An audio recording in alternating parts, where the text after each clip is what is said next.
단박에 이해하는 역사 이야기 신명환의 역공 시즌2 조선의 역사에서 오늘을 보다 지금 시작합니다. 또다시 찾아온 월요일.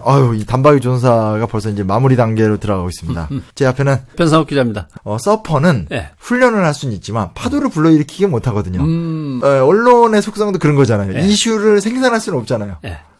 만들어낼 수 없지만 이슈를 이제 전환시킬 수는 있죠. 요걸 이슈로 삼지 말고 저걸 이슈로 삼읍시다. 이렇게 하는데 언론 얘기가 나오니까 답답하다. 그동안 제가 저기 386에 대한 지나친 공세를 했다라는 생각을 해서 오늘날 그런 얘기 안 하려고 했는데 결국은 또 꺼내시네요. 아니, 생각을 없어요. 평균 나이가 50에 다가가면 그 사람들로 새로운 세상의 흐름에 대해서 빨리 파악해갖고 죽어라고 뛰어서 밤새워서 만들라고 요구할 수 있겠냐고. 한계가 너무 노골적으로 드러나는 거예요. 저도 이제 40대 중반이 돼가니까 선배님 앞에 정말 죄송한 얘기지만 체력이 일단 돼요, 체력부터 안 돼. 네. 네. 그렇게 예전처럼 못 하겠더라고요. 그리고 사람들을 만나고 그 사람들의 말을 이해해서 해독하고 하는 것 능력 자체도 이미 틀려요. 네. 그리고 갖고 있는 툴이 없어. 툴 하면은 기본적으로 그럼 엑셀을 다룰 줄 알아야 되고, 그 다음에 간단한 비디오 촬영과 편집 정도는 할 수 있어야 되고, 그 편집기도 좀 다뤄야 되고. 근데 40 후반으로 가고 있는 이 평균 연령대의 방송사 사람들이 갖고 있는 툴은 카톡이야. 카톡에는 어떤 테크놀로지를 활용 잘하는 게 없어요. 다 카톡은 잘해. 근데 그 엑셀도 못해. 엑셀도 간단한 거 정도밖에는 못하는 거 아니에요. 그죠?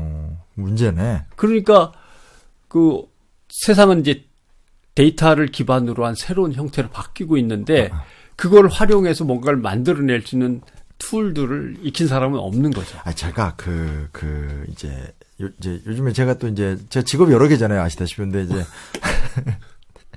왜 이렇게 방송을 제가 많이 하게 될지 몰랐는데 영재발굴단인가 SBS에 이제 한번 출연했어요. 근데 저는 사람들이 그걸 그렇게 많이 보는지 몰랐어요. 그래서 방송 보고 나서 사람들이 너무 잘 봤다고. 근데 저 그날 막 화장도 안 하고 그냥 아주 시커먼 굵직굵직한 상태에서 또 제 연구소도 다 공개되고 이래가지고 민망했는데 한 10살짜리 꼬맹이 우준이라는 애가 왔는데 얘가 막 역사를 줄줄줄 읊는 거예요. 그리고 나는 막 해석도 시도하고. 근데 10살이면 초3인데 저희 첫째보다 한 살 많거든요. 그래서 정말 놀랬어요. 그러니까 방송에도 놀란 모습이 여지없이 나오긴 하지만 근데 제가 더 심각했던 건 방송에 별로 안 나왔는데 고민이 되게 많이 되는 게 그거 있잖아요.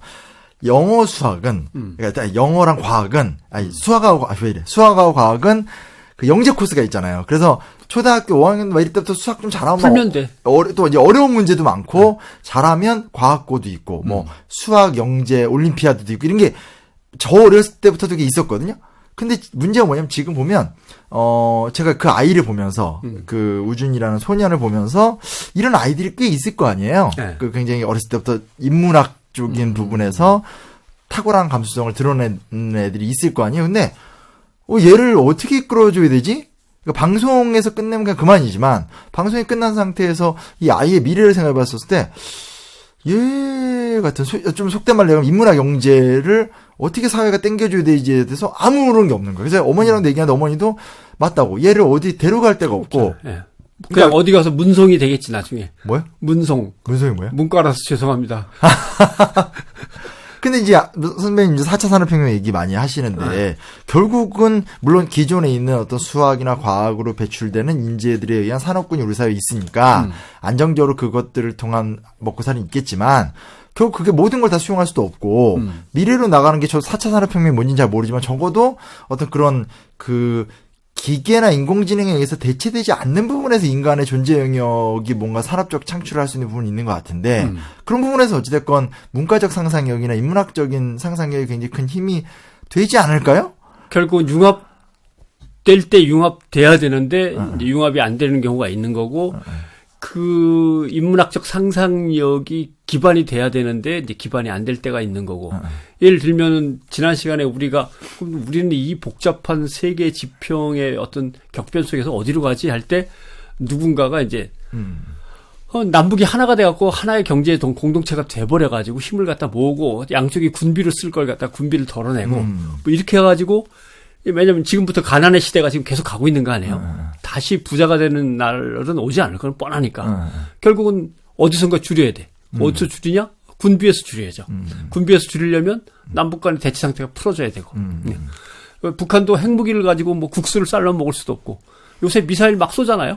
진짜 쓸데없는. 갖고 있으면 뭐야? 이제 좀 있으면 아마 협정 끝나면 미국하고 협정이 잘 되면 다 쓸모없는 것이 될 테니까 협정에 유리하게 이끌도록 지금 다 써버리는 게 차라리 낫지 뭐. 그거 쏘는 거에 대해서 흥분할 필요도 없어요. 그거 쟤들 이렇게 또 우리나라에 쏠 거야, 일본에 쏠 거야. 뭐 바다에다가 다 갖다 붙든 뭐 바보 그렇다 치고. 같은, 예를 들면 그런 상상력을 가지고 만나야 되고 그걸 이제 뒷받침할 뭔가가 있어야 되는데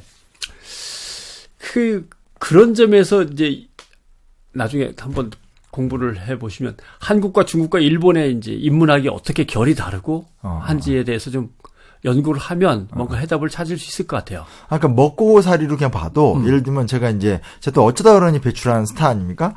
보면 어쩌다 그런 이후에 수많은 방송사에서 그 인문학이 돈이 된다고 알쓸 신제비 뜨니까 방송을 엄청 많이 만들었어요. 그리고 제가 그거 다 가봤거든요. 근데 그 방송도 다 망했어요. 근데 그 망한 이유가 여러 가지겠지만 하나 제가 그때 뼈저리 느꼈던 건 이게 돈이 돼도 이걸 풀어낼 수 있는 안목을 갖고 있지 않으면 할 수 없다라는 거를 그러니까 이제 작가진을 보면서 제작진을 보면서 뼈저리게 느낀 거죠. 그러니까 근데 그런 것들은 준비의 문제인데 우리 사회가 여전히 이제 산업시대에 놀린 거죠. 60, 70년대 때처럼 과학인재나 수학인재들은 계속 사회가 양산하려고 하는데 어떤 뭐 4차 산업혁명이 됐든 뭐가 됐든 간에 이런 어떤 문화 강국 소위 말하는 이런 과정 속에 길러낼 수 있는 코스가 없다라는 게 되게 막막하더라고요. 이러면 일본도 인문학이 있는데 우리의 인문학은 예와 옳고 그름의 문제를 가지고 계속 따져 올라가는 거 아니에요? 그러니까 예법상 안 된다, 된다, 틀리다, 네가 맞냐, 내가 맞냐로. 근데 일본은 거기서 방향이 조금 틀리더라고요. 예를 들면 오다 노부나가하고 도요토미 히데요시하고 이제 도쿠가와 이에야스 논쟁이 우리가 대표적인 거로 새가 울지 않는데 어떻게 하면 울게 하겠냐? 확 목을 쳐버려, 기다려, 살살 달래, 뭐 어쩌고저쩌고 뭐 있을 거 아니에요? 근데 그게 인문학인데 이 인문학의 담론인데도 불구하고 현실적으로 어떻게 했으면 좋겠어가 이제 핵심 주제잖아요. 벌써 이 담론조차도. 그죠? 새를 어떻게 하면 울게 하겠어? 현실적으로 어떻게 이용하겠어? 이거거든. 우리는 이제 실학 때 가면 그게 조금 나오죠. 예. 세상에 어떻게. 근데 일본은 이게 일찍 시작된 거죠. 그래갖고 결국 일본의 인문학은 실생활 속으로 들어가요. 예. 다도. 검도. 또 이제 그 사람들은 아름다움이 무엇인가, 그렇죠. 뭐 이런 게 관심 그다음에 많으니까. 식문화, 그다음에 각종 음률이라든가, 그다음에 어떤 색깔, 옷 이런 것으로 그래가지고 거기서부터 차곡차곡 다지면서 인문학이 삶 속으로 들어가고 삶의 기술하고 만나버리잖아요. 결국 그게 지금 부품 소재 산업의 선두주자로서 자리를 잃지 않는 비결이 된 거죠. 그러니까 일본 문화 콘텐츠 같은 것들도 그런. 결국 그런 거예요. 그래서 인문학적인 어떤 논리적이고 또 담론을 펼쳐내는 그 지적 역량을 어디에다 접목시킬 거냐. 근데 일본은 그걸 갖다 일찌감치 국가주의에다 연결시켜서 국가에 발전하고 연결시키려니까 실용적인 인문학 어떤 융합이 이루어졌는데 우리는 고민한 대로 갈 길을 못 잡고 있는 거죠. 그래서 이제 저 이렇게 서점 가서 애들 책을 봐도 저희 때에 비해서 훨씬 애들이 볼 만한 게 많아졌다고 생각하지만 가만히 보면 학습 만화가 엄청 늘어난 거예요. 그러니까 무슨 얘기냐면 이게 애들에게 더 지적 욕구를 발전시키고 애들을 성장시키는 책도 물론 좋은 동화책이 많이 나오긴 했는데 그거 대비 이제 브랜드 뭐 내일은 실험왕 산민석 양국사 이런 식으로 뭔가 이렇게 그냥 먼저 배우는 거죠. 이 책을 읽고 나면 더 많은 정보와 지식을 먼저 알게 되는 식의 더 쉽고 재밌게 기초 지식을 축적하는. 근데 그게 인문학 영재를 기르는 과정은 아니거든요. 그렇죠. 그래서 수학도 그런 고민을 했었던 거예요. 수학의 노벨상이라고 이제 필즈상이라고 있죠. 그러니까 대한민국에서 필즈상 수상자가 안 나와. 우리는 벌써 어린애들이 웬만큼 어려운 문제는 다 풀어. 선수는 나와. 근데 노벨상을 탈 만한 학자는 안 나오는 거죠. 사고를 스스로 안 하니까. 사고를 스스로 안 그러니까 하니까. 아마도 그런 점에서 선수는 빨리 양성이 되니까 스마트폰을 빨리 만들 수 있어. 여기저기서 기술을 갖다가 일본에서 부품 소재를 사다가 착착착착 해갖고 일본도 못 만드는 스마트폰을 만들어내지만 그럼 각 영역에서 최고의 기술자들을 내놔봐라 그러면 그러니까 최고의 전문가는 없는 거죠. 그러니까 그런 게 그나마 그쪽은 만들잖아요. 근데 이 어떤 문화, 콘텐츠, 인문학은 훨씬 떨어져요. 아예 비교가 안 될 정도로 낮고 학교 교육 수준 같은 거 생각해 보면 물론 이제 그런 거 하면 또 학교 선생님들이 저한테 뭐 뭐라고 화도 내고 싫어하시기도 하겠지만 어쨌든 우리의 교육 현장이 과연 사람들 참 답답해요. 이게 어떻게 풀어가야 될지 똑같아요. 교회도 그렇잖아요. 신자는 있어도 신학은 없잖아요. 한국에. 일단 교회는 넌 왜? 거기는 이제 그 수준이 떨어지는 이게 이제 평가와 고민의 범위가 있고 이제 아예 낙오가 된 범위가 있는데 그쪽은 뭐 낙오된 데 아닌가요? 정강훈 이미 시대를 놓쳤어요. 한국교회 전체가 신학이 없어요. 한국적 신학 자체가 없으니까 한국 사람을 못 받아들여요. 그러니까 제 생각에는 한 30년 정도 지나면 우리나라 종교들은 이제 많이 없어지고 하여튼 뭐 많이 바뀔 것 같아요. 이미 뭐 버스는 떠났고 새로운 형태의 기독교 조류가 이제 또 밀려들고 많이들 바뀌겠죠. 네, 아이고 그 사람들이 알아서 하겠지. 제가 지난주에도 말씀드렸지만 그 10월 17일부터 10월 21일까지 4박 5일간 길버투어와 함께 심용환이 함께하는 제가 이제 다 가이드하고 강의도 하는 임시정부 2차 기행 광저우 충칭을 갑니다. 그 광저우에서 충칭 가는 기간 동안을 쓴 기록이 있어요. 제시의 일기라는 책하고 임시정부의 품 안에서라는 기록 두 개가 유명한 책인데 임시정부의 품 안에서는 그 임시정부 요인의 그 자녀죠. 광복군 그분이 지금 이제 막 광복회장도 역임하셨고 근데 그냥 부모 잘못 만난 거죠. 쉽게 말하면. 그래서 자기는 그냥 태어난 죄밖에 없는데 그냥 태어났을 때 이미 임시정부의 가족이에요. 그래가지고 거기서 막 이런 동네 아저씨 할아버지가 막 이동영 선생 우리 동네 대빵 김구 막 그런 사람들이 지금 줄줄이 자기 얘기를 풀어낼 수 있으면 정말 재밌겠다. 그래서 이제 막 피난을 갔는데 말이 좋아서 이제 막 그 피난이 정말 막 한 100여 명 되는 사람들인데 막 거지처럼 하고 쫓겨다니는 거. 막 공습하고 그리고 이제 그때 중국 국민당 정부의 지원을 많이 받는데 가다 보면 이제 국민당 정부가 막 짜증 나면 이제 위에서는 도와주라고 하는데 밑에서 이제 안 해주면 그렇죠. 이렇게 목선에다 사람들을 태우고 배로 쫙 이동을 하다가 그 앞에 그러니까 뒤에 임시정부 가족은 목선에다 있고 앞에 배는 국민당 매들 손을 뚝 끄는 거예요. 그래가지고 이제 배는 도망가 버리고 그 목선에서 그냥 둥둥 떠 있다가 또 새로 배를 구하고 혹은 막 가다가 이제 어느 지역에 딱 정착해서 좀 살겠다 하면 갑자기 윙 울리면 이제 비행기에서 폭탄이 떨어지고. 그럼 이제 방공으로 막 들어가는데 그 제시엘기에도 나오는 장면인데 이쪽 방공으로 들어갔는데 사람이 꽉 찼어요. 그래가지고 안 된다 해서 어쩔 수 없이 딴 방공으로 하다 방공을 못 들어간다 그래서 아무튼 했는데 폭격이 딱 끝나고 보니까 자기가 들어가려고 했던 방공호가 정확하게 폭탄이 맞아서 다 죽어버린. 그걸 보는 그 비참함이 또 얼마나 고통스럽게. 근데 제시 얘기는 그 와중에 애를 낳은 거예요. 그래가지고 얘를 전쟁터에서 배기를 맞고 돌을 맞고 이런 과정이니 근데 이게 그 애 키우는 건 똑같더라고요. 그러니까 애들 아시잖아요. 이게 손주 요즘에 보시듯이 결국은 애들은 놀 때 놀고 막 잠 안 자고 엄마 아빠 힘들게 하나. 그래서 지금 피난 중이고 독립운동 중인데도 거의 일기가 육아일기예요. 너무 힘든 거예요. 그 애를 기르고 이런 일화들. 그러면서 이제 충치까지 막 가게 되는. 그래서 참 그게 고난의 행군이다. 저희도 이제 광저우에서 충치까지 가려고 하는데 참 거기서 이제 정말 이야기들이 많고. 그 시절에 태어나서 그렇게 그냥 낯들어 발 아무거나 그냥 헌 옷까지 주워갖고 발에다 칭칭 감고 신발이 없을 테니까. 그렇죠. 그렇게 하고 계속 가라 그러면 어떻게 견뎠을까? 그러니까 그건 감당할 수 없는 얘기들인데. 예, 그러니까 그 시절 그런 것도 있고 근데 이제 가서는 광복군도 만들고 대한민국 건국강령도 발표하고 대일 선전포고도 하고 이 외교를 해서 이제 어쨌든 카이로 선언에 조선의 독립에 명문화하는데 큰 좀 노력도 하고 이런 성과들도 또 있긴 하니까. 그때는 인문사회가 쓰일 수밖에 없어요. 안 그러면 그 얼개를 짤 수가 없어.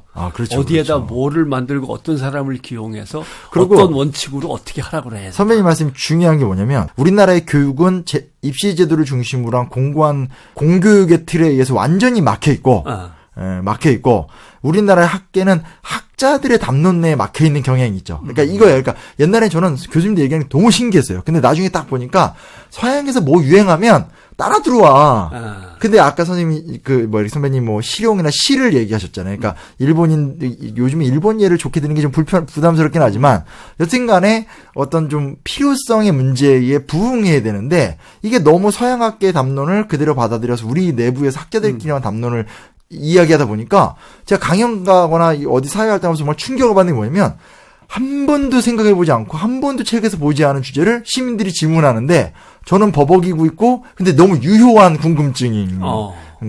그리고 뭐 그런 게 너무 많아요. 너무 많아요. 그리고 제가 이번에도 이제 아직 시작은 안 했는데 이제 무슨 컨텐츠 인재들 멘토가 돼달라 이런 연락도 와서 나도 아직 안 되는데 하는데 여튼 그러니까 저번에도 저희 이제 공개 방송할 때도 누가 막 물어봤잖아요. 저기 추천하고 싶은 왕 누구 있냐고 하니까 이제 영화 만드는 분인데 그래서 이제 아이템 이렇게 뭐 이렇게 하는데 그렇지. 생각보다 이제 많은 사람들이 욕구가 있는데 그에 대해서 이제 부응하려는 노력을 안 하고 우리 그 학자들끼리만 모여서 학자들만의 담론을 펼치니까 이 문학이 세상과 유리되는 거죠. 이게 이제 사르트르식으로 얘기하면 신학자들은 책만 두껍게 쓰기 시작했다. 책만 두꺼운 책만. 예, 책만 두꺼워. 현실에 아무 일도 영향도 없고. 근데 이제 지금 그런 활동을 하려면 이제 말 그대로 국제 정세도 읽어야 되고 거기서 우리가 뭘 할 수 있느냐. 어찌됐건 장제스를 뭐 물고 늘어져야 된다라든지 혹은 또 이렇게 중국 공산당과의 관계를 좋게 지내야 된다라든지 이런 선택을 하는 것들이 그 시기 때 있었으니까 의미도 있고 그것도 이제 막 중국 사회에서 멋있잖아요. 막 장제스랑 마오쩌둥, 그러니까 장제스는 막 마오쩌둥을 막 짓밟고 있고 마오쩌둥을 항전하는데 갑자기 장쉐랑이 장제스를 구금한 다음에 화해하시오 하니까 이제 화해해서 결국 이제 2차 국공합작으로 막 중요전도 가고 뭐 그런 이야기들. 그런 2차 국공합작 그런 게 이제 어떻게 보면 인문학적, 사회학적 상상력이죠. 그렇죠, 그렇죠. 네. 할 수 있냐? 뭐 할 수 있다. 그런데 우리는 그게 아니거든. 틀린 놈들과 함께 할 수 없다. 뭐 이런 분명한 성리학 체계가 있었으니까 우리는 쉽지 않았겠지만. 여튼 그 가시고 싶으신 분은 역사기행 꼭 신청하시고요. 신청하시고. 네. 이번 주와 지난주 열심히 홍보했고요. 근데 오늘은 좀 얘기하다 보니까 자꾸 이렇게 딴 데로 많이 가는데 그 상업 얘기를 좀 해야 될 것 같아요. 상업. 산업공상인데 뭐 저 밑바닥에 있는 이 참 필드 아니에요, 이거. 그 재밌는 게 이 뭐가 있냐면 조선 후기 때 나름대로 상업이 많이 발전합니다. 근데 뭐 좋은 얘기부터 할까요? 나쁜 얘기부터 할까요? 나쁜 얘기부터 합시다. 왜 맨날 나쁜 얘기? 요즘 저기 뭐 이렇게 검토해야 될 보도 자료가 넘치셔서 지금 그러시는 거죠. 좋은 얘기 좋아요. 그 한계는 굳이 얘기해 한계는 이게 다 서울만의 얘기. 네. 그게 커요. 네. 뭐 시전도 다 서울에 있는 거고 뭐 난전도 서울에 있는 거고 하기니까. 지방은 이제 18세기 말이 되면 5일장이 일반화가 되는 거니까 이건 좀 냉정한 거죠. 그러니까 일본은 이미 수천 개의 상설 시장이 있었고 중국은 뭐 수만 개, 그렇겠죠. 수십만 개의 시장이 있었으니까 이제 그런 부분에서는 전체 생산력에선 수준이 좀 많이 떨어지죠. 결국은 왕이 서울에 계시고 한양에 계시고 사대부들이 그걸 둘러싸고 있고 그또 사대부들을 갖다가 먹여 살리는 시장이 거기 쫙 형성이 되면 팔도의 문물은 다 서울로 일단 집결하는 과정이 있어야 되니까 시장은 뭐 한양 중심으로 해서 뺑 돌아가면서 생길 수밖에 없는. 서울 집중성은 지금도 있는 문제인데 이때 똑같이 있는 거고. 근데 여튼 그걸 보통 막 얘기하면 우울해지니까요. 좋은 거 어떻게 얘기하면 일단은 시천상인은 오늘날 종로거리입니다. 종로. 원래는 이제 원칙상은 궁궐이 앞에 있어야 되고 그 시장이 뒤에 있어야 되는 거래요. 예법상으로는. 근데 이제 태종이 그게 아니라 그냥 앞에다 돌아해서 이제 종로거리죠.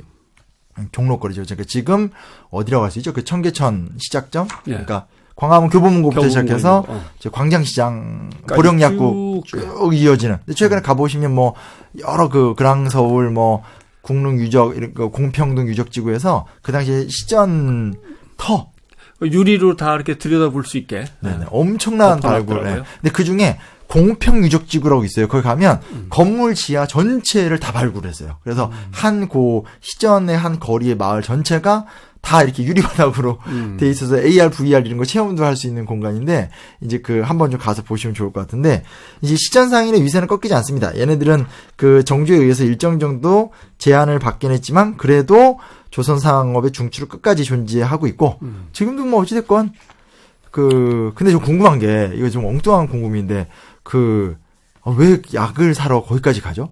종로에 지금도 약국이 많잖아요. 보령약국을 비롯해서. 보통 집 앞에 약국을 가지 않나? 근데 종로를 지나가다 보면 여전히 거기에 사람들이 많이 약을 사던데? 잘 모르셨어요? 관행일까요?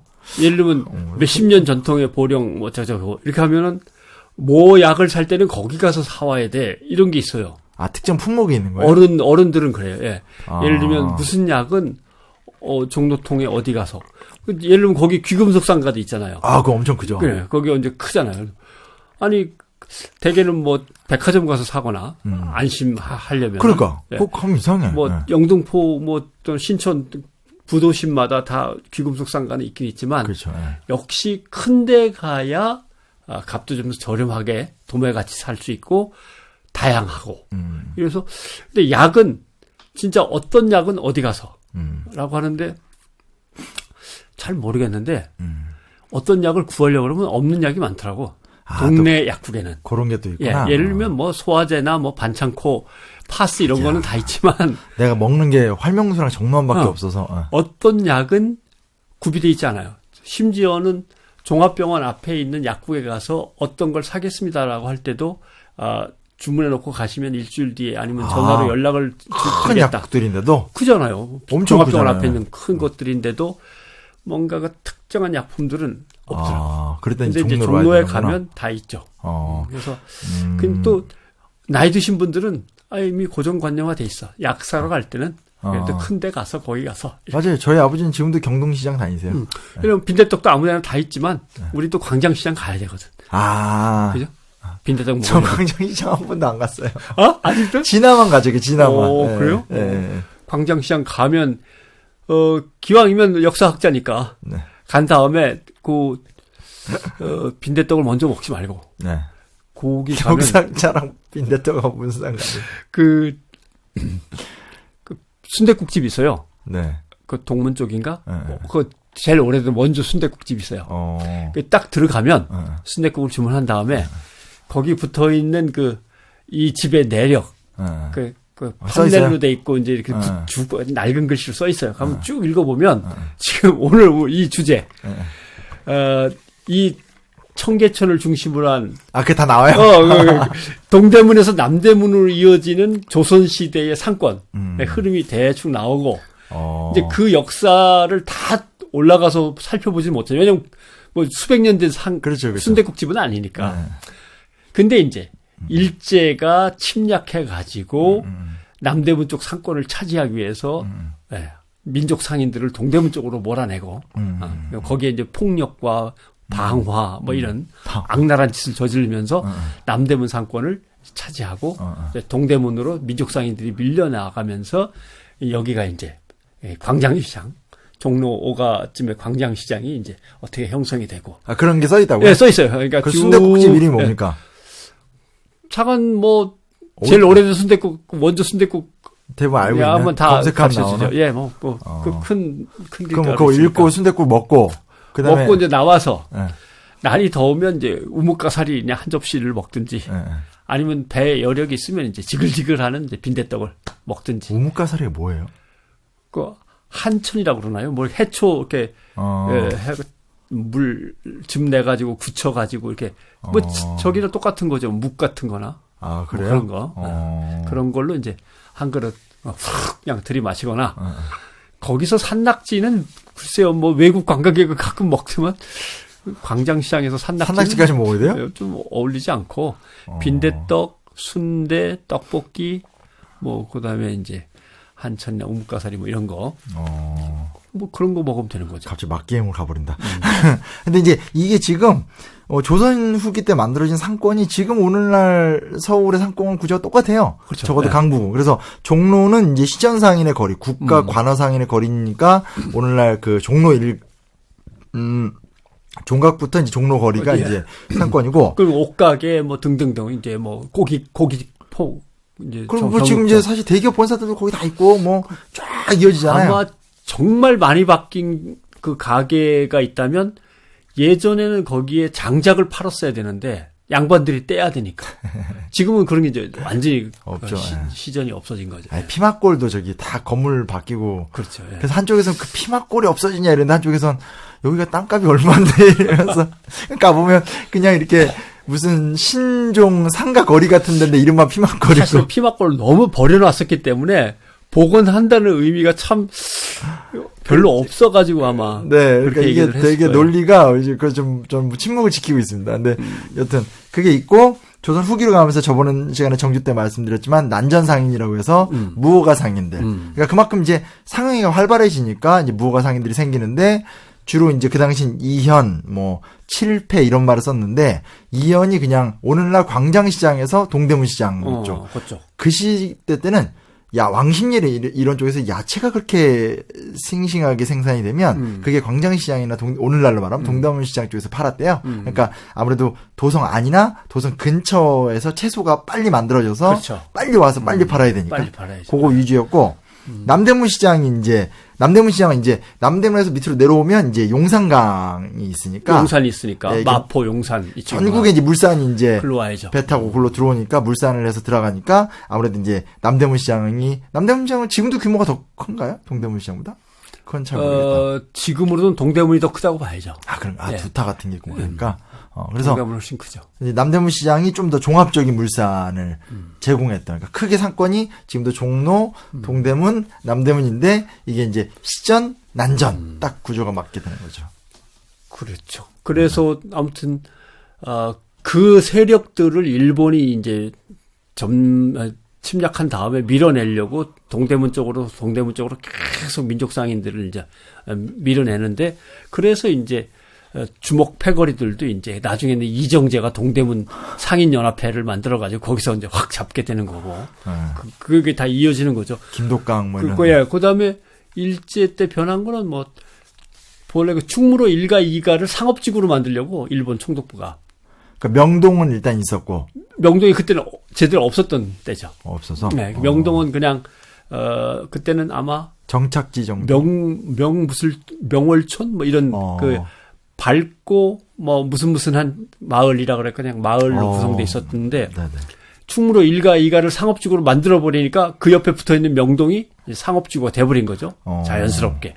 그러다가 이제 일본 사람들이 쫓겨난 다음에는 거기에 이제 중국 사람들이 화교들이 자리를 잡게 되는 거죠. 그 빈자리에. 네. 그래서 지금 중국 대사관도 그쪽에 있는 거고. 그래서 중국 화교 학교도 거기에 있었고. 네, 다 그랬던 거죠. 그러다가 이제 나중에 다시 이제 한일 수교가 정상화되면서 일본 사람들이 이제 관광객으로 다시 명동에 들어와서 지금의 명동은 중국 관광객과 일본 관광객이 막 엉키는 한중일 합작 마을이 됐죠. 거기 가서 어디 가서 뭘 먹어야 됩니까? 아무거나 먹어도 되는데 그래서 명동이 메이지 무라예요. 일본어로. 네, 메이지 무슨 목정 이렇게 정목이라 그러나 일본식으로 쓰면 네네. 그래서 메이지 유신 때 그 명자를 그대로 갖고 온 거죠. 명치. 그래서 메이지 마을이었는데 기분 나쁘죠. 어떻게 보면 옛날에. 그러니까 일본 총독부가 이렇게 보니까 명 무슨 마을로 돼 있으니까 명 무슨 마을이면 메이지로 그냥 명치로 쓰면 되지 뭘 하면서 메이지로 바꿔버린 거죠. 그랬다가 다시 이제 제 이름을 이제 비슷하게 찾아서는 이것저것 다 떼고 명동으로 명자만 살려서. 명자만 살려서. 참. 그래서 이제 시장이 지금 광화문부터 동대문까지 그리고 약간 이제 남대문 쪽으로 이렇게 약간 마른 목골처럼 형성이 되는 거죠. 그렇죠. 예. 상권의 구조가 조선 후기 때 기본적으로 형성이 되고 거기에 이제 일제시대라는 변형이 진행된 거고. 예. 근데 여기서 하나 또 아셔야 되는 게 뭐냐면 한강의 역할이 중요하다라는 거. 근데 이제 지금은 한강이 이렇게 물이 다 이렇게 저쪽 흘러 내려와서 어디죠? 저기 서해로 빠져나가는 구조잖아요. 근데 이게 이제 어르신들은 다 아시더라고요. 밑에 이제 보가 있다라는 거. 그래서 잠실보가 있고 신국 수중보가 있어서 물이 이제 빠져나가고 이걸 또 이렇게 해놓은 건 사실 이제 여기서 이제 또 박정희 대통령 얘기가 나오지만 옛날에 수해가 너무 심했잖아요. 풍납동 뭐 뻑하고 막 잠기고 완전히 뭐 난리죠. 그래서 어렸을 때는 군인이 되기 싫었던 이유 중에 하나 뭐냐면 수해가 나면 맨날 군인들이 거기 가가지고 물 빼고 막 스티로폼 막 망원동도 그렇고 다 그렇죠. 그 유명한 그죠? 예. 저는 고지대에 살았기 때문에 뭐 수해를 입은 적 없었는데 망원동에 수해 취재를 갔는데 물이 빠진 다음에 물 있을 때는 못 가니까 어차피 물 자국이 다 내 머리보다 한 뼘 두 뼘 위에 이렇게 쭉 망원동이 어디지? 망원동이 여기죠 뭐. 저 합정역 그쪽으로 다 망원동이. 이쪽도 수해가 심했어요? 네. 그래서 그때 나도 잡혀갈 뻔했잖아. 왜요? 아니 취재를 하다 보니까 북한 쌀이 먼저 온 거예요. 북한 쌀 80년대 지금 말씀하시는 그렇죠. 거예요? 네. 그때 84년인가 큰 수해 때. 그때 북한에서 왜냐하면 원조해 줬어요. 북한에서 괜히 폼 잡는다고 쌀을 좀 보냈는데 우리 정부가 나눠주는 쌀은 아직 배급 라인을 돌다 보니까 아직 안 왔는데 북한 쌀이 먼저 그냥 후다닥 아무 지역에나 그냥 먼저 줬겠죠. 그러니까 어떤 녀석이 아무튼 엄마 북한은 쌀도 주는데 뭐 이래갖고 그 말을 갖다가 이렇게 기사에 썼는데 안 되겠더라고 지웠어. 아니, 뭐야. 근데 그 얘기를 전해들은 다른 기자가 썼어. 조그맣게. 근데 그 회보 같은 데서 쓴 것 같아요. 그걸 한 전문가가, 사회복지 전문가가 빈민들에 대해서 국가가 얼마나 무시하고 사는가에 대해서 세미나를 할 때 발표를 해버렸어. 기자가 들은 얘기 중에는 한 꼬마가 엄마 차라리 북한이 낫다. 쌀도 보내주고. 얘기가 점점 심각해지는데? 다 잡혀갔어요. 맨 처음에 그 얘기를 전달한 저는 뭐 안 썼으니까. 그러니까 안 쓰고 말만 하신 거예요? 뭐 잠깐 그런 일이 있다더라 했는데 누가 또 옮겨 쓰고 하다가 이 사단이 벌어졌죠. 지난주에 이제 제가 이제 인생의 지혜를 또 묻는 과정에서 선배님 저한테 그런 얘기를 하셨죠. 그러니까 밥 먹으면서 내가 여태까지 버틴 이유는 적절한데 빠지는 비겁함? 빠지는 비겁함이다 했는데, 야, 이거, 그러니까, 그 경계선을 매일 넘나드는 사람은 감각이 있어 빠지는데, 오우, 이런 게 있어 하면서 처음 접해보는 사람은 감각이 없는 거죠. 덜컥 무는 거죠. 저도 감각이 많이 생겨가는 것 같아요. 제가, 한 4년 됐거든요. 세상에 나와서 활발히 하는데, 예전에는 뭐 막 그랬는데 요즘에는, 좀 나름 감각이 생긴 것 같아요. 아무튼, 비겁함이란, 앞으로 어떤 일이 일어날 건가에 대한 예리한 통찰력을 갖추고 있다는 뜻이에요. 그죠. 용감함이란 무슨 일이 자기한테 번질 건지 아직 모르는 거지. 그러니까 그냥 대드는 거야. 그러니까 용감하다고 얘기를 하는데 마음으로 이러니까 중용이나 이런 게 간단한 문제가 아니에요. 그렇죠? 어렸을 때는 그냥 좀 쉬웠는데. 그러니까 아마 지금 얘기도 그런 거예요. 야, 지소미아인지 뭔지 다 폐기해버려. 뭐 미국 관계를 끊어. 그 나쁜 놈의 새끼들. 뭐 이런 거. 뭐 페북 보니까 미국은 적국이다. 일본은 그냥 화산이 터져갖고 그냥 가라앉아 버려야 돼. 뭐 이렇게 이제 용감하게 덤비는 거와 비겁하게 그 남한산성 얘기하셨잖아요. 그죠? 남한산성에서 어떤 사람은 지능 게임에서 끝까지 버텨 사운드를 뭐 하겠다고 나라를 지켜야 됩니다. 뭐 이럴 수도 있는 거고 어떤 사람은 함께 죽읍시다. 까짓 거 이렇게 살아서 뭐 합니까? 이러는 사람도 있는 거고. 굉장히 그 자신의 삶을 결국은 미화했다라는 걸로. 근데 하여튼 이게 뭐냐면 왜냐면 제가 한강 얘기하다 말한 게 뭐냐면 우리나라 사람의 머릿속에서는 한강은 수해라는 개념이 너무 강해요. 그래서 결국 우리나라 수해가 궁극적으로 막 이게 그래도 어느 정도 해결이 된 건 박정희 대통령 시대 이제 소양강댐 딱 놓여지면서 어쨌든 큰 물줄기 좀 잡았잖아요. 그래서 예전에 거의 얼마 전에 가다가 길 잘못 들어서 가다 보니까 뭐 과거 38선이었다고. 꽤 관광할 만하던데 이렇게 소양강호를 구경할 수 있는. 예. 근데 예전엔 그렇게 물이 많지 않았나 봐요. 댐들을 어떻게 조절했는지 모르겠지만 그래서 뭐 빨래하러 나가기도 하고. 지금은 양쪽을 다 가다듬어 가지고 그냥. 그렇죠. 옛날에 이제 수계도 일정치 않고, 또 이제 한강 주변 정비도 잘 안 된 상태에서 때에 따라서 범람하는 구조인데 어찌됐건 박정희 시대 때 충주댐하고 이제 소양강댐 같은 걸로 내려오는 물을 막고, 그다음에 전두환 시대 때는 이제 이게 이제 욕도 많이 먹는 얘기긴 하지만 어찌됐건 이렇게 거의 이렇게 이렇게 시멘트를 이렇게 쫙 바르면서 이제 발라버린 거죠. 예, 그러면서 이제 물의 흐름을 고정화시키는, 그래서 이제 물을 빼는 구조인데. 이 흥미로운 게 뭐냐면 조선시대 때는 이게 보니까 물이 역류를 하더라고요. 그래서 물이 바다의 만조와 관련해서는 서해에서 저까지 역류했을 텐데. 그래서 서해에서 이제 모든 전국의 배가 강화도로 쫙 와서 강화도에 정박을 하고 있는 거예요. 이제 물산을 갖고 올라온 거죠. 가다 하루에 이제 어느 딱 때가 되면 이제 만류인력이 아니고 아무튼 그 법칙에 의해서 썰물이 쫙 밀려오는데. 그렇죠. 물이 빠졌다가 다시 밀려오면 그 물이 정확하게 용산까지 온대요. 용산. 네. 그러니까 그 물때를 맞춰서 이 배들이 쫙 타고 들어오면서 좀 빨리 떨어진 데는 마포나루, 여의나루. 그러니까 이제 유명한 속담이 그렇게 생기는 거죠. 남자가 기생한테 할 때 항상 하는 말. 마포에 새우젓배만 들어오면 말이야. 내가 막 금반지 뭐 이렇게. 그런 말이 있어요? 진짜 유명한 대사예요. 세대 차이다. 그래서 할아버지들은 늘 농담삼아. 자식아, 마포에 새우젓배만 들어오면 나도 이렇게 살진 않아. 어디서 한 말이에요? 영화? 그러니까 뭐 영화나 소설이나 뭐 이렇게 어른들의 농담의 술자석에서는 항상 이 말을 쓰죠. 아, 그래요? 그러니까 나도 이제 대목철이 있기 때문에 그 대목만 맞으면 나도 팔자가 확 핀다. 나한테 잘해라 이런 뜻인데 마포에 새우젓배만 들어오면 이런 거죠. 야, 이게 그러니까 엄청난, 마포 용산까지는 물이 그러니까 밀려 들어오니까. 또 마포는 관광지로 유명하니까 그 기생얘기 하셨잖아요. 그러니까 가서 이제 새우젓배 하면서 여자 데리고 그러니까 놀고. 술집이 늘고 술집에는 기생들이 있으시고. 그러니까 그 기생들을 이제 탁 하면서 기생들은 일단 현찰로 좀 줘야 뭔가 옆에 와서 곁을 주니까. 나도 마포에 새우젓배만 들어오면 이런 말이 있는 거죠. 갑자기 되게 할아버지 같으세요. 나도 어른들한테 듣기 말지 너무... 마포에 새우젓배 구경도 못했어. 하여튼 그 물자가 쫙 들어오는, 그러니까 이게 그땐 장관이었을 거예요. 그렇죠? 이렇게 딱 돼서 저녁이 되면 이렇게 쌀, 새우젓 뭐 다 들어오는 거야. 새우젓, 그렇죠? 이렇게 배도 쫙 들어와서 이제 마포부터 용산까지 물산이 내리고, 용산강이 아무튼 제일 유명했대요. 그래서 그때 이제 그 강을 우리는 이게 다 한강이라 부르지만 그때 이제 다 끊어 부르더라고요. 그래서 용산 쪽은 용산강, 한강 쪽은 한강진강, 마포강 이렇게 부르는데 내려서 물산이 들어오니까 아무래도 남대문 시장 쪽이 이제 물산이 좀 많이 몰릴 수밖에 없고. 좀 그런 게 있는 거죠. 그렇죠?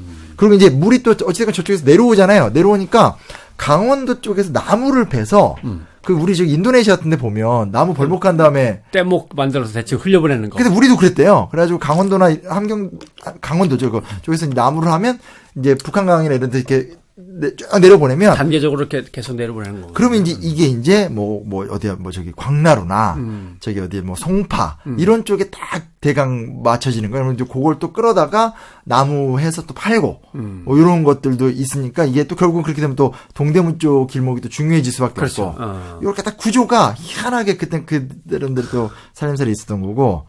근데 제가 봤을 때 제일 웃겼던 게 아니 7패랑 2연, 그러니까 남대문하고 동대문은 이해가 되는데, 왜냐면 그때는 서울이 다 한양, 사대문 아니니까, 송파장이 있는 거예요. 그래서 난, 송파하면, 송파 거기잖아요. 지금 제2롯데월드. 그렇죠. 예, 그쪽인데, 롯데월드 쪽인데, 잠실인데, 여기에 왜 이런 게 있지? 알아봤더니, 기가 막힌 뭐냐면, 지금 그 석촌호수 자리가 송파장이래요. 네. 여기는 도고들의 회합지래요, 도고들. 독점 상인들. 그러니까 우리나라가 상경제 약하니까 허생전에 나오듯이 특정 품목을 딱 쥐고 있으면 가격을 좌지우지하는. 거기다가 딱 쌓아놓고. 그래서 이제 송파에 이 사람들이 모여서 품목값을 조절하고 이렇게 조절하는 그 도구들의 집합지. 그러니까 거기가 이제 쭉 해서 이쪽으로 오면 말죽거리가 될 것이고 그쪽 변두리에서 이제 자기들의 세력이 있는 거네. 그렇죠. 그러니까 어떤 그 도매시장 일종의 도매시장 역할을 하는데 지금으로는 하여튼 석촌호수, 그 지금 인공호수잖아요. 네. 거기가 이제 송파장의 중심지였다고 하더라고요. 그래서 이 사람들이 이제 모여서 또 우리의 어떤 이런 상행위를 위해서라면 뒷돈도 좀 잘 이제 그 로비 활동도 해야 될까요? 로비해야 되니까 이제 경화사족들 찔러주고 뭐 이런 활동도 열심히 뭐 했다고 하더라고요. 그래서 이런 어떤 그런 조선 후기 때 상업의 모습들도 좀 인상적이다라고 좀 할 수 있겠죠. 네. 근데 오늘 제가 기억나는 건 그 마포의 새우젓 그 얘기가 가장 좀. 네. 아무튼 뭐 동대문 2현, 네네. 그죠? 인이동 종로사가 예지동 쪽이고 남대문 밖에 7패. 7패. 그죠. 7패. 마포. 그다음에 이제 뭐 용산, 영등포 다 포자 들어가는 데는 다 그런 데였을 거고. 그렇죠. 네, 그래서 다만 이제 뭐가 있냐면, 그러니까 이제 지금도 다 남아 있어요. 뭐 양화진, 한강진, 노량진, 뚝섬, 광나루, 삼전도, 서빙고, 나루. 그러니까 지금도 그래 여기 이름이 있잖아요. 저도 책에다 써놨네요. 보니까 저기 새우젓과 절인 생선이 유명했어요. 나도 써놨구나. 네. 아니 얼마나 유명했으면 그런 농담도 생겼어요. 제가 써놓고도 이제 몰라가지고 너무 웃긴다. 하여튼 이런 모습들이 있었다는 거고, 다만 이제 이게 예전에는 어떻게 연구가 됐었냐면 우리가 하도 망해니까 이제 이런 게 있었어요. 자본주의 맹아론이라고 이제 강만길 선생님이나 이렇게 80년대 때 특급 연구자들이 많이 개척한 건데, 조선 후기를 마냥 부정적으로 보지 말자. 조선 후기 때 우리나라 굉장히 역동적이었고 이거죠. 내지적 발전론인 거죠. 그렇죠. 일제가 들어와서 서양 세력에 의한 강제적 산업화가 아니라 우리 스스로 근대화가 될 수 있는 조건이 있었다. 그래서 이제 그걸 이제 내지적 발전론이라 하는데, 내지적 발전론의 실증적 증거로서 조선 후기 때 우리가 어떤 이런 자본주의는 크게는 아니고 큰 건 없잖아요. 큰 싹을 준비하고 있었다. 그렇죠. 맹아, 싹을 준비하고 있었다. 자본주의 맹아론이에요. 근데 그 지금 교과서에도 일부 나오긴 하지만 지금 냉정히 말하면 지금 현존하는 학자 중에서 자본주의 맹아론을 주장할 학자는 없다. 없어요. 네. 왜냐면 너무 약한 거죠. 아까 제가 초입에 드렸던 말씀이지만 당시 일본이나 그러니까 유럽까지는 아예 갈 필요도 없고 일본이나 중국, 특히 중국을 비교하면 중국은 공장제 수공업 단계로 이미 들어갔으니까 그러니까 이미 그 해안가에 다 공장이 있고 산업혁명만 안 일어난 상태 정도니까 그런 거에 비교하면 이제 우리나라는 지금 말한 게 다 서울 얘기잖아요. 지방에는 이제 5일장밖에 안 되고 하니까 어떤 이런 활발한 그러니까 조선 전기에 비해서 활발해진 상경제와 유통경제의 모습들이 나타난 건 사실이지만 사실이죠. 네. 그러나 이거를 자본주의의 맹화의 단계, 즉 어떤 근대화의 초기에 일어나는 자연스러운 산업화의 발전 단계를 보기엔 무리가 있지 않냐. 그래서 이게 80년대 때 막 대학 다니시고 이랬던 분들은 이제 그때는 왜냐하면 사학자들 입장에서는 뭔가 독립운동이라는 것을 해야 된다면 독립운동을 뒷받침할 수 있는 민족의 자긍심이라든가 그건 또 인문학적으로 뭔가 학문적으로 뒷받침해야 돼. 글을 유지하고 글을 발전시키는 문제 따로 있고 그다음에 역사학 뭐 이런 것들. 그러니까 그런 것들을 찾는 거죠. 그래서 어떤 독립운동의 동력으로 삼을 만한 우리의 민족 자긍심을 불러일으킬 만한 요인들을 찾다 보면 실학, 이거는 이미 우리가 근대화를 밟고 있었고, 그다음에 자본주의도 이미 발화하고 있었고 이런 것들을 아마 열심히 찾고 그걸 이제 사실 근거들을 찾아가지고 이어붙이시긴 하는데 그 해석에 있어서는 좀 이제 아무래도 그렇죠. 그리고 이제 이분들이 80년대 때 90년대 초반의 연구의 전성기이기 때문에 이때 또 민주화의 시대잖아요. 그렇죠. 그러니까 어떤 민족 자주 그때는 경제론도 민족 경제론이 있었고 뭐 민족자가 붙어 있었어요. 근데 이제 실질적으로 봤었을 땐 아니다. 라고 지금은 거기까지는. 그래서 지난 시간에 얘기했나요? 그러니까 미스터 선샤인 시대는 우리가 미스터 선샤인 시대는 또 뭐예요? 1인당 소득에서 한 45% 일본의 절반밖에 안 되는 절반도 못 되는. 근데 일제 강점기를 지나면서 1940년에 가면 33%까지 내려가요. 그러니까 수탈당한 거지. 그죠? 자기네들 위해서 막 마음대로 일본도 쓰니까. 전쟁 아니라고 뭐 민중들을 갖다가 그냥 쥐어짰지만 아무튼 우리는 더 쥐어짜고 남겨놓은 게 없으니까 33%까지 갔다가 1970년에 가서 다시 한 41% 정도로 올라가고 쭉쭉쭉 올라가서 이제 1980년대 90년대로 오면서 70, 80 가서 이제 지금 90 몇 %까지는 쫓아가 있는 거죠. 그래서 근데 그 그래프를 그려보신다면 1940년 33% 선에서 쭉 따라올라서 90 몇 %까지 따라갔으니까 한 10년 안에 따라잡히는 거예요, 일본은. 더군다나 중공업, 조선업, 거기다가 자동차 산업, 스마트폰 산업까지 일본은 없는데 한국에만 남아있는. 근데 이제 저는 그런 거 있어요. 뭐가 있냐면, 그 잘하면 좋은데, 사실, 지금 어제 나가보셨죠? 37도였어요, 37도. 그러니까 제 말은 무슨 얘기냐면, 따라잡고 나발이고, 뭐 경제 잘 사고 나발이고, 제가 보기엔, 지구 자체가 지금 병들어가고 있는데, 너무, 이런 흐름이 저는 이게 답답한. 그것도 학문적인, 중요한 의제 중에 하나인 것 같아요. 왜냐면, 이제 지구를 어떻게 할 거야? 이 담론을 꺼내면 다 싹 사라더라. 그 대신 플라스틱을 덜 씁시다. 이런 거에는 또 빠르르 하면서 일어나. 사람들도 너무 미니멀리즘해진 거예요. 답답해져. 어쩌면 우리가 지난 시간에 정조가 아직은 거기에 머물러서 개혁같이 보이지만 개혁다운 개혁은 아니었어라고 얘기했는데 지금 우리도 지금 그런 거죠. 그런 거죠. 그러니까 뭐 엄청난 문명과 근대화 아니면 한국의 도약이라고 하지만 도약해야 될 때 가서 지금 사실 안 하고 있는 거나 마찬가지. 아니, 재밌어요. 그런데 저는 이제 인문학, 역사, 이런 걸 하니까 이런 얘기 나오면 좋죠. 왜냐면 또 제가 최근에 도널드 그레그, 옛날 부시 때, 우리나라 대사도 하셨던 분의 회고록을 일단 깜짝 놀란 게, 남북관계 때문에 그 책을 읽었는데, 거기에 이제 그레그가 일본에서 10여 년 이상 있어요. 일본인들이 조선인을 대하는 태도에 충격을 받는 거예요. 그러니까, 어찌됐건 조선인들은 이 일본인들 입장에선 하등 국민, 이류 인간이라는 의식이 너무 편만한 거에 그레그가 되게 놀래요. 그래서 제가 이걸 공부하다가 공교롭게, 그러니까 남북 관계 때문에 책을 보다가 한일 관계로 맞닿아서 놀랬는데 그 와중에 제가 또 아키라라는 애니메이션, 유명해 80년대 때 유명한 작품인데 그걸 보는데 이게 그 나라의 문화가 차이가 나는 게 우리나라는 어찌됐건 우리나라는 정도전과 세종의 민족이잖아요. 그러니까 우리는 어찌됐건 뭔가 이렇게 민본 또 우리가 워낙 또 시민혁명을 계속 성공해왔기 때문에 민주의에 강해서 우리는 백성과 사회를 위한 이건데 일본은 아키라라는 만화를 봐도 보면 극단주의자밖에 없어요. 진보적인 사람은 다 테러리스트야. 빵빵 총 쏘고 막 하고 아나키스트고 보수적인 사람은 또 군부 그래서 막 정치인들은 다 썩어 빠졌고 너희들은 부패한 정치인들을 믿을 것인가 아닐 것인가 사람들이 다 군인에게 들어가. 그러니까 이게 군국주의자와 테러리스트라는 사이에서 이루어지는 이게 액션 만화로는 유명하지만 정체성이 우리가 너무 다른. 그러니까 우리는 지난 시간에 얘기한 대로 왕조 중심의 단일화된 공고한 성리학 체계 속에서 벗어나지 못하는 것 같아요. 벗어나지 않는데 그게 이제 왕조 자체가 흔들린다 그러면 이제 발끈하면서 일어나는 거지만 아직도 그 사회를 그러니까 살고 있죠. 이런 얘기를 한 건 재밌거든요. 저는 그래서 막 요즘에 또 이렇게 막 적공파 공부하고 혼자 신났는데 문제는 뭐냐면 제가 뼈저리게 느끼는 건 살 수 있는 조건이 돼야지 인물한다는 거지. 우리가 갖고 있는 가장 근본적인 지구라는 위기, 환경의 위기, 인구 감소의 위기, 뭐 지금 근본적인 문제들이 너무 많잖아요. 결국은 평화 경제라고 하는 문재인 정부의 의제는 어쩔 수 없이 그것밖에 안 남았어요. 그걸로 크게 한탕 한 다음에 새로운 발판을 마련해서 도약해야지 다른 데선 도저히 있을 수 있는 게 없어요.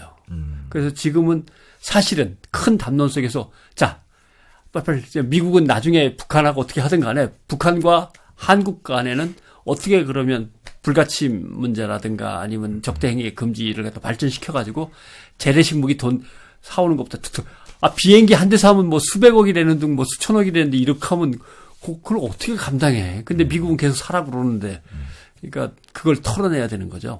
일단 제 생각에는 그때 예전에 제가 선배님한테도 말씀드렸었는데 문재인 정부는 어찌됐건 중재자로서의 남북관계 문제를 풀려고 했잖아요. 근데 지금 잘 안 되잖아요.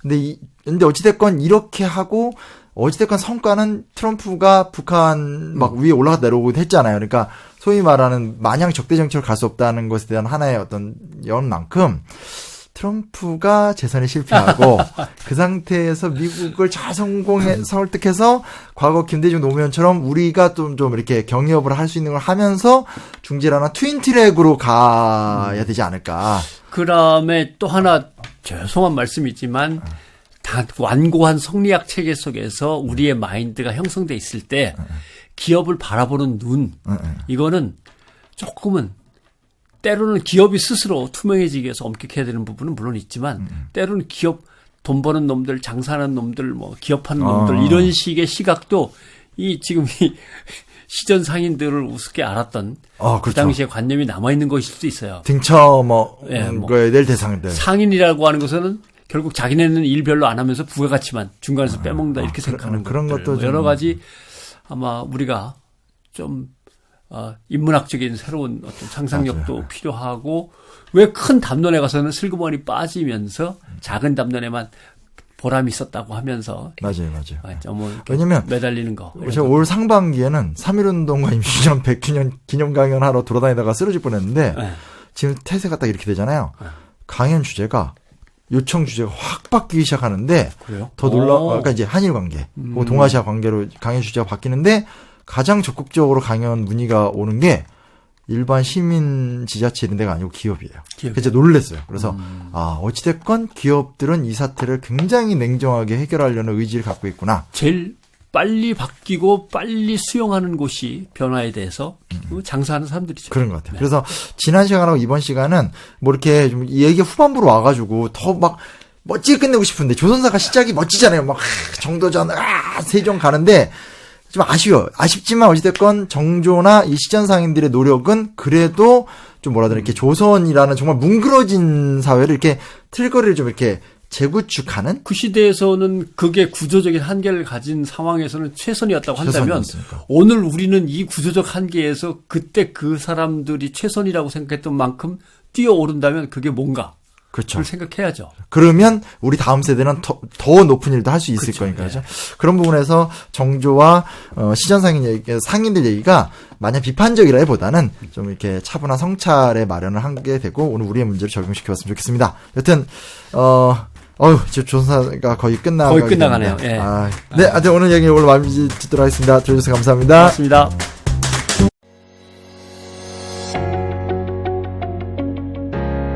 단박에 이해하는 역사 이야기 신명환의 역공 시즌2 조선의 역사에서 오늘을 보다 지금 시작합니다. 또다시 차지한 월요일. 아유, 이 단박이 조선사가 벌써 이제 마무리 단계로 들어가고 있습니다. 제 앞에는 변상욱 기자입니다. 서퍼는 예. 훈련을 할 수는 있지만 파도를 불러일으키기 못하거든요. 언론의 속성도 그런 거잖아요. 예. 이슈를 생산할 수는 없잖아요. 예. 만들어낼 수는 없지만 이슈를 이제 전환시킬 수는 있죠. 요걸 이슈로 삼지 말고 저걸 이슈로 삼읍시다. 이렇게 하는데.